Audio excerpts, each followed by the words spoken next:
चल रही है। हाँ। धन्यवाद मेरे सर्वशक्तिमान दयालु दयावंत सामर्थ्य परमेश्वर पिता, पवित्र आत्मा की ओर से अपने गुरु के सामर्थ्य जलाए ना मेरे पिता, आप आओ और आकर के इस जगह पर विराजमान हो जाओ। मेरे परमेश्वर तेरा वचन कहता है जहाँ पे मेरे नाम से एक से अधिक मेरे बेटा और मेरी बेटी आराधना विनती प्रार्थना स्तुति करते हुए मैं स्वयं आता हूँ। मेरे परमेश्वर पिता, मैं नहीं, मैं तो मूर्ख हूँ, अनजान हूँ। तू आकर के स्वयं अपने बेटा और बेटियों को अपना वचन दे, बीज दे, ताकि ये बीज इनके अंदर बोया जाए तो फलवंत होकर के आए। मेरे पिता, इस घर से कोई खाली हाथ ना जाए। मेरे परमेश्वर पिता, जो झूलियाँ फैला करके बैठे मेरे परमेश्वर पिता, अपनी झूलियों को भर के लेकर के जाए। परमेश्वर पिता, एक एक बेटा और बेटी की आस को पूरी करना, एक एक बेटा और बेटियों की चाहतों को पूरी करना। मेरे परमेश्वर पिता, इस प्रार्थना को अपने गुरु के नाम से मांगते हैं। एक बार जोड़ा ताली परम पिता,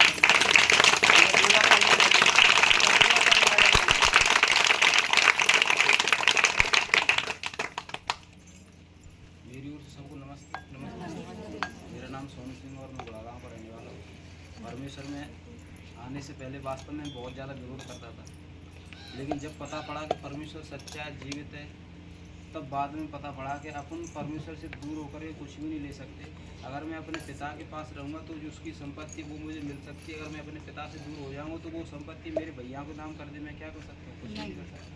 उसी तरीके से अगर परमेश्वर से अपन जुड़े रहेंगे तो जो आशीष अपन परमेश्वर से लेना चाहते हैं, जो परमेश्वर हमें तो कुछ देना चाहता है, वो हमें मिल जाएगी।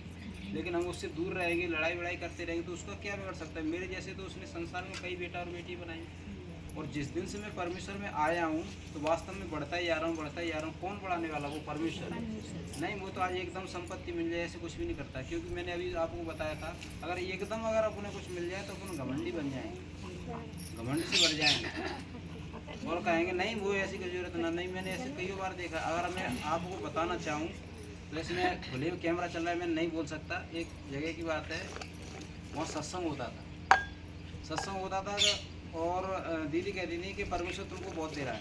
तो वो अपने मुंह से क्या कहते थे? परमेश्वर क्या दे रहा है? मेरे पास तो पहले से संपत्ति चली आ रही है। और जब परमेश्वर की लाठी पड़ी, कम से कम 40 लाख रुपया, ऐसी बीमारी हुई, ऐसे एक्सीडेंट हो गए, कम से कम 40 लाख रुपये का चले गए। तब अपने आप समझ में आ गया परमेश्वर माफ़ कर दे। परमेश्वर ने कहा मैंने जीव आपके मुँह में दी है, अगर कोई इसको बस अपने बस में रखे और काम में लाना जाए जाने तो उसका फल भोगता है। समझ में आ रहा है कि नहीं?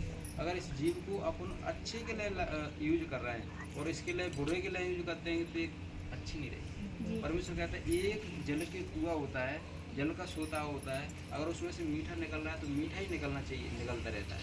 अगर उसमें से खारा निकल रहा है तो आपने उसमें मीठा कभी नहीं देखोगे। ऐसे ही परमेश्वर कह रहा है तुम बेकार हो तो बेकार बन के रहो, मुझे उससे कोई मतलब नहीं। लेकिन अगर तुम मीठे बन गए, अच्छे बन गए तो तुम्हें बेकार बनने की जरूरत नहीं है। जैसे आप अपने मीठे जीवन को अच्छा करके चल रहे हैं, उसी तरीके से इस मिठास को दूसरे के जीवन में बो, तो उसके जीवन में मिठास आएगा।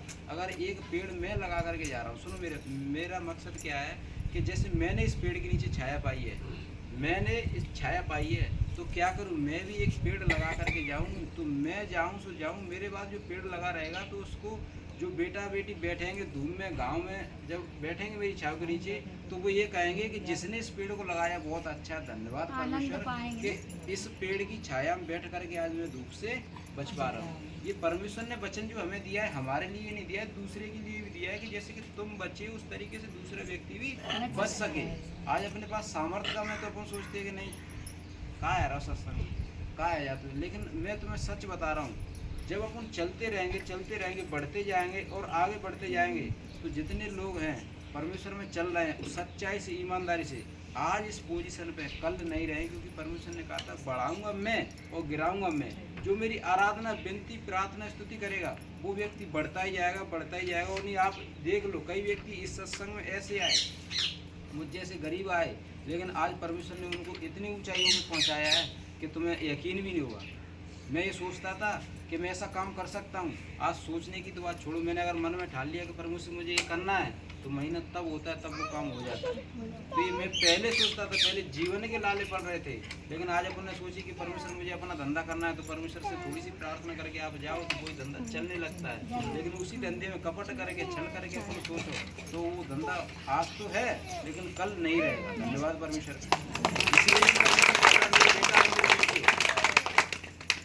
मेरे बेटा और मेरी बेटी जागते रहो, क्योंकि तुम नहीं जानते हो कि शैतान कब आ जाएगा।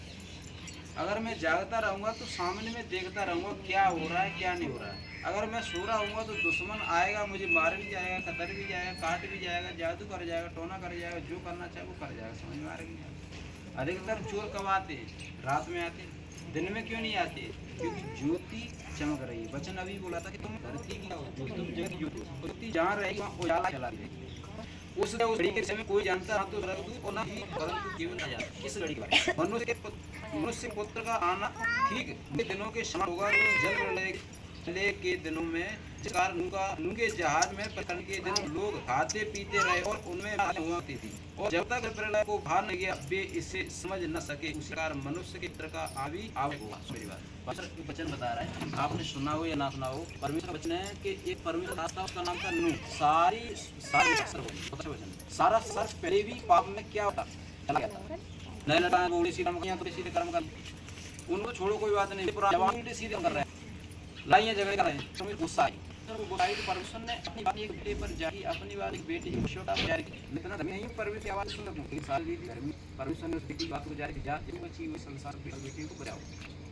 क्या हुआ? उस तरीके से परमेश्वर का दास था, उस नाम था नूह, और उसे बोला था बेटा एक काम कर, संसार को मैं करूँ, क्योंकि ये संसार के लोग मैंने मेरी महिमा करूँ, मेरी आज्ञा को पूरा करो, मेरे काम करो। मैंने इसलिए बेटा और बेटियों को भेजा था, लेकिन पृथ्वी पे अगर वो बिगड़ गए, हो गए, लफंगे हो गए, सीधे कर्म करने, इसलिए मेरा प्रकोप है जो हुआ जल जला के बहुत बड़ी ऐसी जल पैदा हुई है। मैं सोचता हूँ कि संसार कर, लेकिन कुछ ऐसे भी है धर्मी कि मैं उनको बचाना चाह रहा हूँ। तो कोई एक समान गिन लूंगा तो क्या बताएगा? नहीं, कोई तो मुझे बोलेगा कि परमेश्वर तुमने मुझे ऐसा धर्म दिया, धर्मी का मतलब भी क्या है उसका? इस संसार में जितने लोग बढ़ेगा मैं करने पारूँ, जा एक जहाज बना।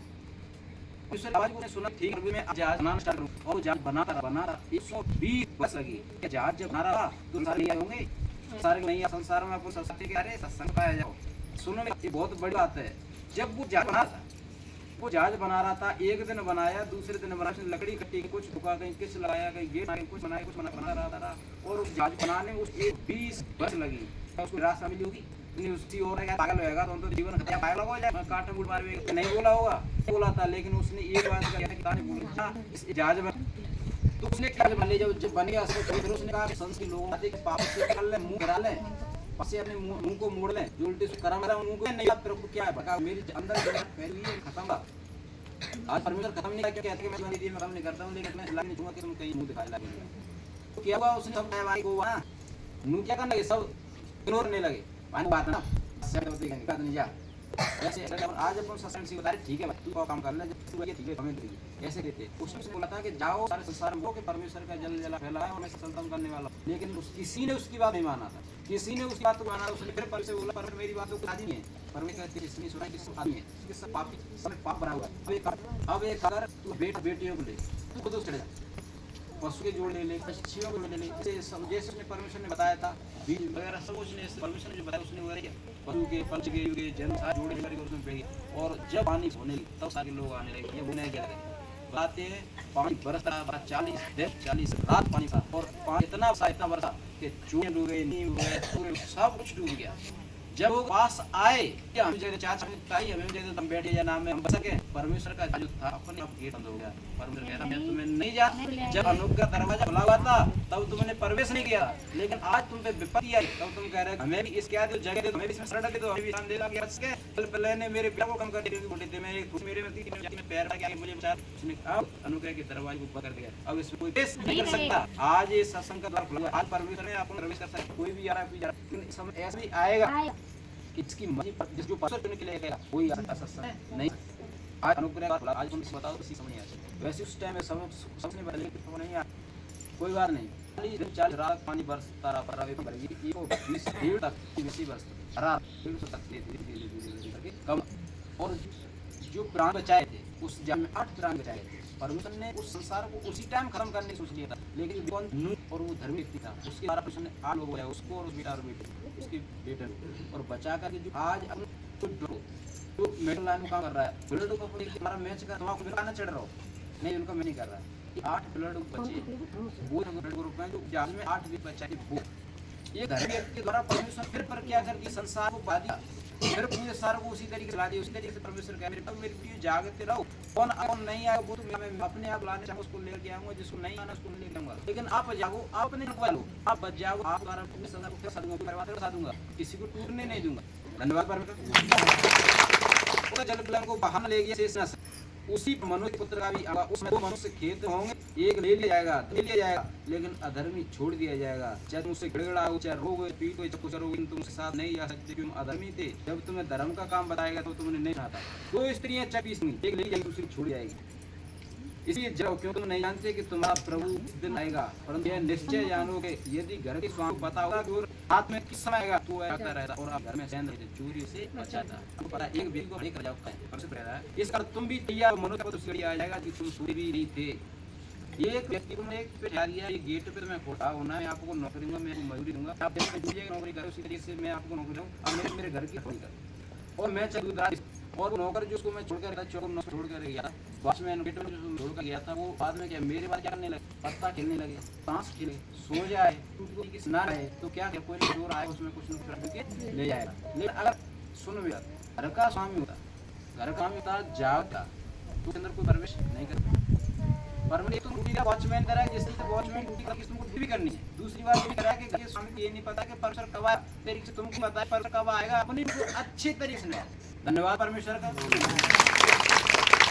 आप उससे सोचते ये परमेश्वर कहते हैं बेटे मेरे बियो, तुम पाप करते हो उससे तुम्हें सिर्फ माफी मिल जाएगी, लेकिन इस शरीर पर पाप करोगे। बेबीता ये मीठा है, आपको पता तो नहीं पता है, कहीं अपन फोन उल्टी चीजें देख रहे हैं, तो इस चीज अब जो देखते वो अंदर क्या समझ आ रहा है नहीं आ रहा, मैं आपको बताता हूँ। आपको अच्छी कोई अच्छी वजह आपका दिमाग क्या लगा है, चल मैं वहाँ देखते हैं क्या ये वजह होता है, हमको चलो सुन के आते हैं, सुनते देख क्या होता है, प्रवेश करते हैं।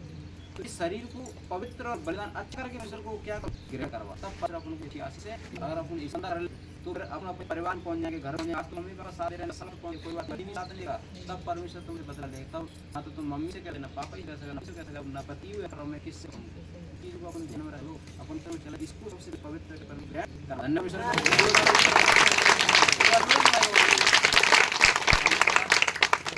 बहुत अच्छी बनी दी। इन बच्चों को सब बेटा और बेटी कोई बीमार कोई कलेश बेटा और बेटियों के हृदय बटे उस बच्चों को ताने पाए परमेश्वर। और मैं प्रार्थना करूँ आगे बेटा बेटी आए बड़ी आशीष को लेकर के, बड़े बड़े बच्चों के साथ आए, बड़ी बड़ी लोग आए, बड़ी बड़ी महिमा को अपने हृदय में रख करके ले आए। और मैं आपको बताया कि परमेश्वर मेरे अंदर ये इतना बड़ा काम है, मेरे परम पिता हमेशा ऐसी प्रार्थना अपने के नाम से मांग करके रखते हैं। धन्यवाद।